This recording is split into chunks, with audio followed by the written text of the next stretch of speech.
नमस्कार। The oligo देखने वालों का स्वागत है। आज की बड़ी खबर से पूरा टेलीकॉम सेक्टर हिल गया है। भारत की दो सबसे बड़ी कंपनियां जियो और एयरटेल ने एलॉन मस्क की कंपनी के साथ हाथ मिला लिया है। यह खबर जितनी बड़ी है उतनी ही चौंकाने वाली भी है। आखिर एलॉन मस्क कौन सा ऐसा खेल खेल रहे हैं जिससे भारत की ये दो बड़ी कंपनियां उनके साथ जुड़ने पर मजबूर हो गई? क्या सच में अब भारत के टेलीकॉम सेक्टर पर एलॉन मस्क का कब्जा होने वाला है? क्या इससे प्रधानमंत्री नरेंद्र मोदी के आर्थिक राष्ट्रवाद को बड़ा झटका लगेगा? आइए जानते हैं इस खबर के हर पहलू को विस्तार से। सबसे पहले बात करते हैं कि आखिर यह पूरा मामला क्या है। दरअसल भारत के दो बड़े टेलीकॉम दिग्गज रिलायंस जियो और भारती एयरटेल ने एलॉन मस्क की कंपनी स्टारलिंक के साथ साझेदारी का ऐलान कर दिया है। स्टारलिंक एक सैटेलाइट इंटरनेट सर्विस है जो दूरदराज के इलाकों में भी हाई स्पीड इंटरनेट पहुंचाने के लिए जानी जाती है। जियो और एयरटेल का स्टारलिंक के साथ यह करार दर्शाता है कि भारत का टेलीकॉम सेक्टर अब नई दिशा में बढ़ रहा है।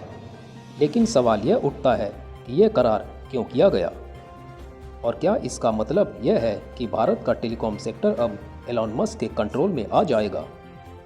दरअसल भारत के कई दूरदराज के इलाकों में अब भी इंटरनेट पहुंचाने में कंपनियों को काफ़ी परेशानी होती है। ख़ासतौर पर पहाड़ी इलाकों, घने जंगलों और रेगिस्तानी क्षेत्रों में टावर लगाना बेहद मुश्किल है।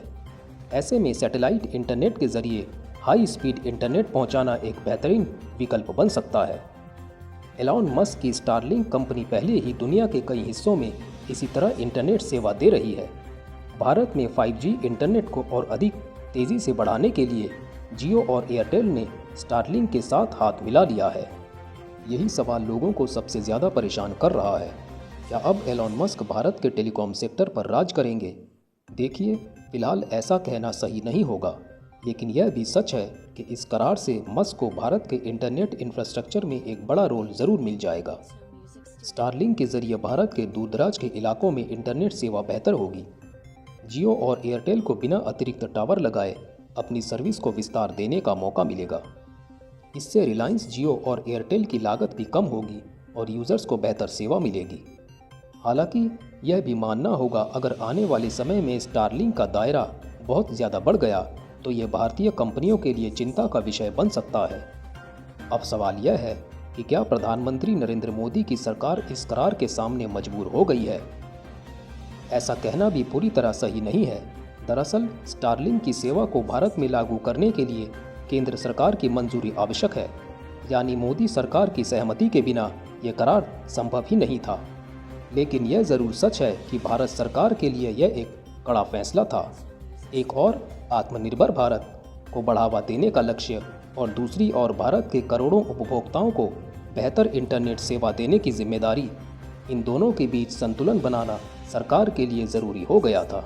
जियो और एयरटेल के इस फैसले के पीछे एक बड़ा कारण यह भी हो सकता है कि दोनों कंपनियों को यह एहसास हो गया कि आने वाले समय में अगर उन्होंने एलॉन मस्क की स्टारलिंक के साथ समझौता नहीं किया तो वह बाजार में पिछड़ सकते हैं। स्टारलिंक पहले ही कई देशों में बेहद तेज़ी से अपने ग्राहकों को जोड़ रही है। ऐसे में जियो और एयरटेल ने समय रहते ही एलॉन मस्क के साथ हाथ मिलाना बेहतर समझा। आने वाले दिनों में इस करार का असली असर देखने को मिलेगा। क्या इससे भारत के दूर दराज के इलाकों में इंटरनेट क्रांति आएगी? क्या स्टारलिंक की वजह से भारतीय कंपनियों पर खतरा बढ़ जाएगा? और क्या इससे भारत के आर्थिक राष्ट्रवाद को गहरा झटका लगेगा? ये सवाल तो आने वाले समय में साफ होंगे। तो दोस्तों, यह थी आज की बड़ी खबर। जियो और एयरटेल ने मिलाया एलॉन मस्क की कंपनी स्टारलिंक के साथ हाथ। इस करार के पीछे के कारणों को समझना बहुत ज़रूरी है। जहां एक और इससे भारत के करोड़ों उपभोक्ताओं को फ़ायदा होगा, वहीं दूसरी ओर यह भी देखना होगा कि आने वाले समय में एलॉन मस्क का प्रभाव भारत के टेलीकॉम सेक्टर में कितना बढ़ता है।